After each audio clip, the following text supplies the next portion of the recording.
di dare il benvenuto al Presidente della Regione del Veneto, Giancarlo Galan, e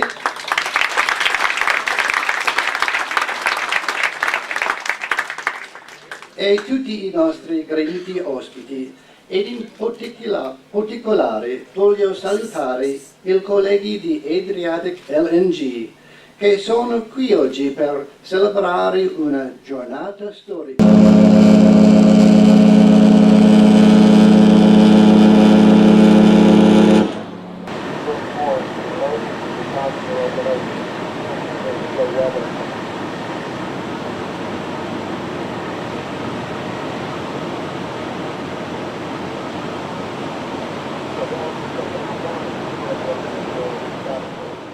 Però io voglio ricordare a tutti quelli che hanno questo dispiacere che c'erano, quando partì questa avventura, 11 progetti di terminal offshore in Italia.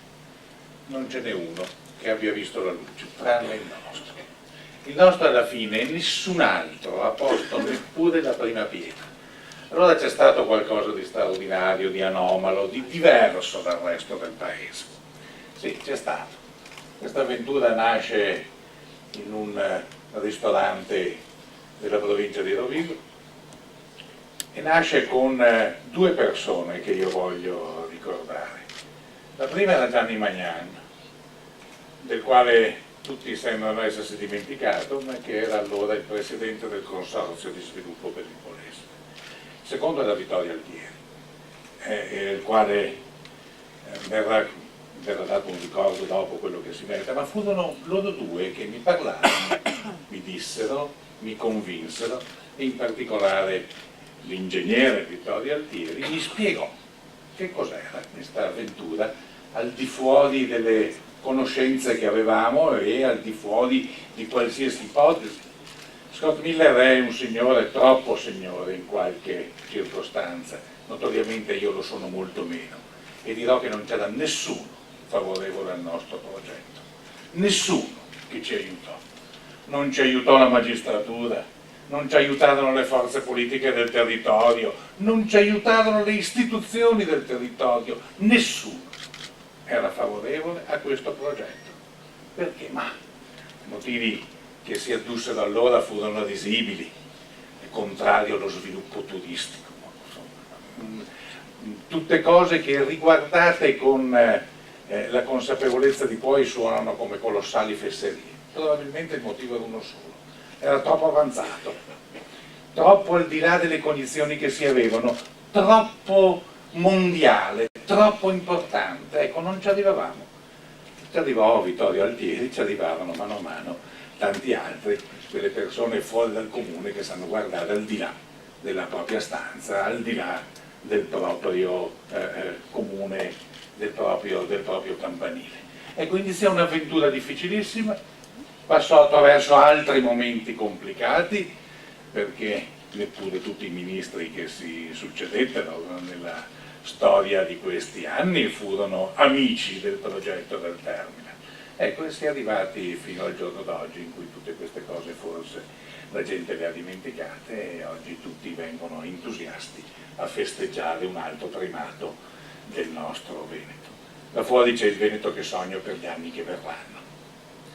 C'è il Veneto all'avanguardia mondiale, c'è il Veneto tecnologicamente in grado di competere con qualsiasi altra regione del mondo, c'è il Veneto che non ha paura, il Veneto che non ha il timore di guardare al di là dei propri confini, di confrontarsi col mondo, di assimilare esperienze, di renderle migliori.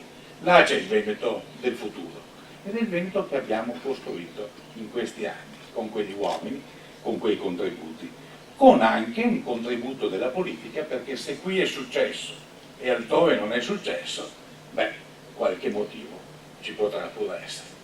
Voglio ringraziare gli amici del Qatar, ma voglio ringraziare gli amici americani in particolare in questo momento, oltre ovviamente agli uomini, ai valorosi uomini della Edison con i quali il rapporto è stato strettissimo, perché un timore è stato forte in noi, quello che di fronte a a un movimento così fortemente contrario, ad azioni anche della magistratura pesantemente contrarie, gli americani, abituati a ben altro, decidessero di non fare più investimenti. Ripeto, non è un paese normale il nostro, dove bisogna prepararsi a battaglie non solo politiche ma anche giudiziarie. Ecco, noi abbiamo temuto che mancasse agli amici del Qatar e agli amici americani il coraggio di affrontare una situazione che per noi qualche volta è abituale. L'hanno avuto e io spero che siano stati compensati da quello che è successo. Grazie a tutti quelli che hanno lavorato a questa straordinaria impresa che ha fatto di Rovigo, in un settore almeno, una capitale mondiale e che ha testimoniato come il Veneto può affrontare qualsiasi sfida se saprà mantenere anche per il futuro questa apertura al nuovo, a quello che qualche volta terrorizza ma che spesso, almeno nel mio caso, entusiasma.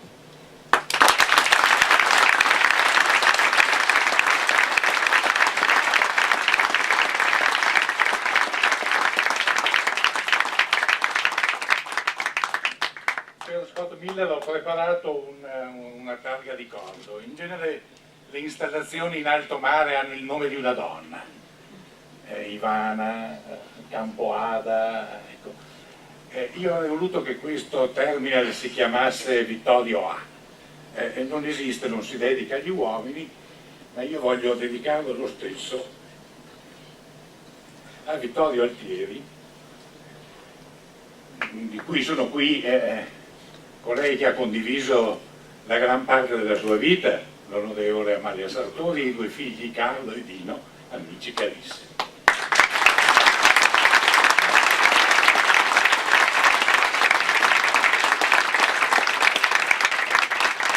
Senza di lui questo termine non avrebbe visto la luce. Io voglio ricordarlo in questo modo e ricordare in lui il grande ingegnere, ma anche l'amico che mi manca.